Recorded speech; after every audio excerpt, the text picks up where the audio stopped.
अनंतपुर गांव सुबह की सुनहरी धूप में नहाया हुआ था। आम के पेड़ों पर पंछी मीठा गा रहे थे।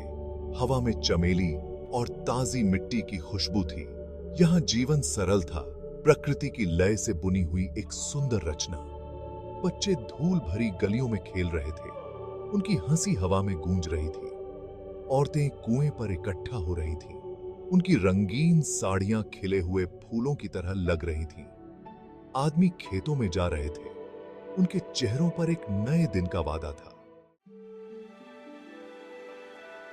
अनंतपुर गांव के बीचों बीच एक प्राचीन मंदिर था।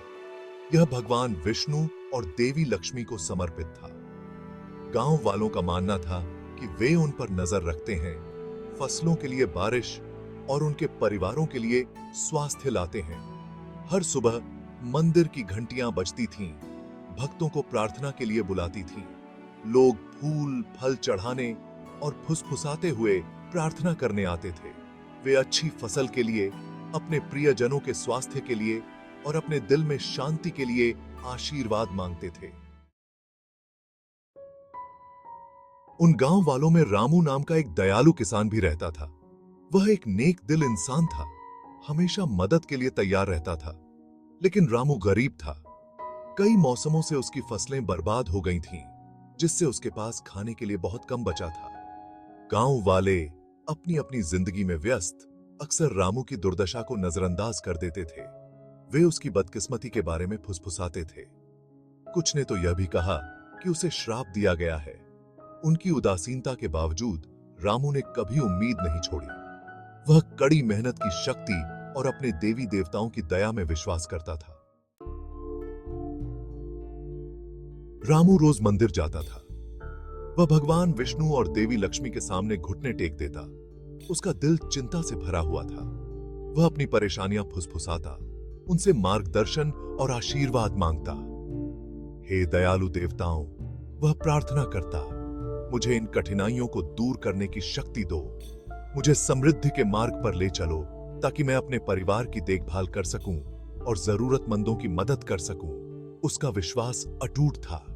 निराशा के समय में आशा की किरण। एक रात रामू ने एक सपना देखा। भगवान विष्णु और देवी लक्ष्मी उसके सामने प्रकट हुए। उनकी आंखें करुणा से भरी हुई थीं। उन्होंने उससे चांदनी की तरह कोमल आवाज में बात की। रामू, उन्होंने कहा, तुम्हारी भक्ति हमारे दिलों को छू गई है। उम्मीद मत खोना, तुम्हारी मेहनत का फल जरूर मिलेगा। कल अपने खेत में जाओ और पुराने बरगद के पेड़ के पास खुदाई करो। तुम्हें कुछ ऐसा मिलेगा जो तुम्हारी जिंदगी बदल देगा। अगली सुबह रामू अपने खेत में भागा। उसने अपना फावड़ा उठाया और बरगद के पेड़ के पास खुदाई शुरू कर दी। वह खोदता रहा। उसका दिल उम्मीद से धड़क रहा था। जैसे जैसे सूरज आसमान में ऊपर चढ़ता गया, उसके फावड़े से कुछ टकराया। रामू ने मिट्टी साफ की और देखकर हांफने लगा। यह सोने के सिक्कों से भरा मिट्टी का घड़ा था। उसे खजाना मिल गया था। लेकिन रामू का दिल लालच से नहीं भरा। उसने अपने गांव के बारे में सोचा, उन लोगों के बारे में जो उसके साथ संघर्ष कर रहे थे। उसने फैसला किया कि यह खजाना सिर्फ उसके लिए नहीं है, यह देवताओं का दिया हुआ तोहफा था। जिसे बांटना था।